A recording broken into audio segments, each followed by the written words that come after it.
আপনারা জানেন আমরা আজকে কেন এখানে দাঁড়িয়েছি। আমাদের সহযোদ্ধা অনলাইন অ্যাক্টিভিস্ট হাসান নাসিমকে বর্তমান সরকার অন্যায়ভাবে গ্রেপ্তার করেছে। বিষয়টা নিয়ে সংসদে কথা হয়েছে, কিন্তু তারা জামিন মঞ্জুর করায় টাল বাহানা করছে। আমরা আজকে তারই প্রেক্ষিতে এই সন্ত্রাস বিরোধী রাজু ভাস্কর্যে দাঁড়িয়েছি।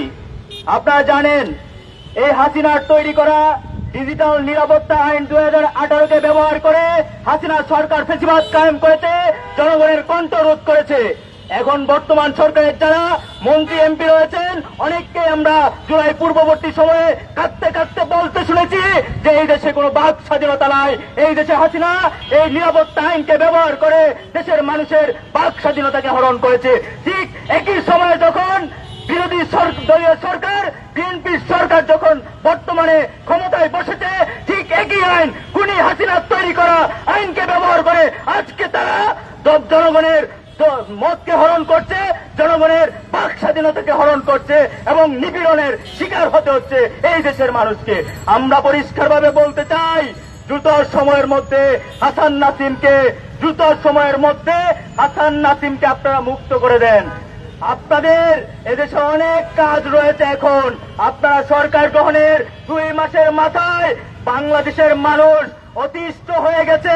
জ্বালানি সংকট, দ্রব্যমূল্যের ঊর্ধ্বগতি সহ নানান সংকটের মুখোমুখি বাংলাদেশের মানুষকে হতে হয়েছে।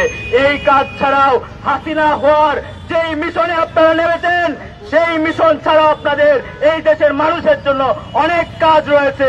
আপনারা দয়া করে সংসদে বসে সেই বিষয়গুলো নিয়ে আলাপ করেন, সেই বিষয়গুলো নিয়ে কাজ করেন।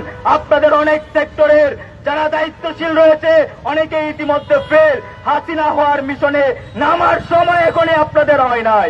আমরা জাতীয় ছাত্র শক্তি পরিষ্কারভাবে একটা কথা বলতে চাই, আপনারা যদি হাসিনা হয়ে উঠতে চান আপনাদেরকে আমরা হাসিনা হয়ে উঠতে দিব না। রাজপথে আমরা জুলাই অভ্যুত্থানে যেমন পুলিশের বুলেটের সামনে বুক চিতিয়ে দাঁড়িয়ে আপনাদেরকে আজকে ক্ষমতার মস্তদে বসিয়েছি, ঠিক একইভাবে আবার যদি আপনারা হাসিনা হয়ে উঠতে চান আপনাদেরকেও রুখে দেওয়া হবে।